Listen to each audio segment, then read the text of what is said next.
हर हर महादेव, हर हर महादेव, नमः शिवाय, नमः शिवाय, नमः शिवाय। सब लोग चली लोग हमारे गौरा मैया और शिव जी के बियाह में हमारे गौरा मैया और भोले बाबा के बाराती बन के सब लोग चली लोग।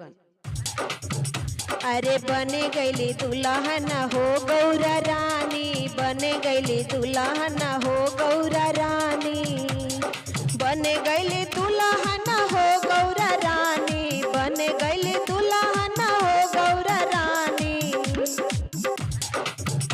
अरे बने गईली दूल्हा हो भोले दानी, बने गईली दूल्हा हो भोले दानी। सगुन बड़ा भारी हो भोले बाबा, सगुन बड़ा भारी हो भोले बाबा।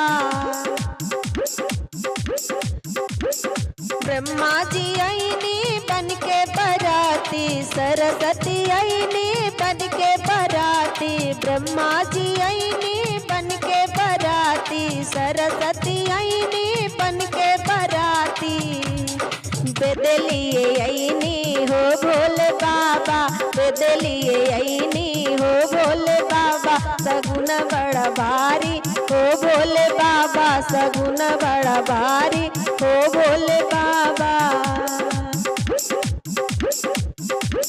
विष्णु जी आईनी बन के बराती, लक्ष्मी जी आईनी बन के बराती, विष्णु जी आईनी बन के बराती, लक्ष्मी जी आईनी बन के बराती। सगुन लिए आईनी हो भोले बाबा, सगुन लिए आईनी हो भोले बाबा।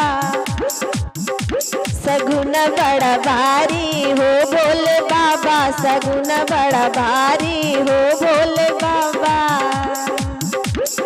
बन गईली दुल्हन गौरा रानी, बन गईली दुल्हन गौरा रानी, गौरा रानी, गौरा रानी।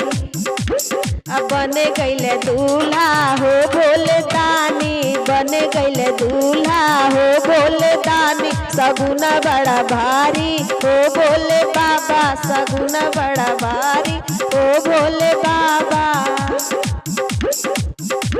सगुन बड़ा भारी हो भोले बाबा, सगुन बड़ा भारी हो भोले बाबा।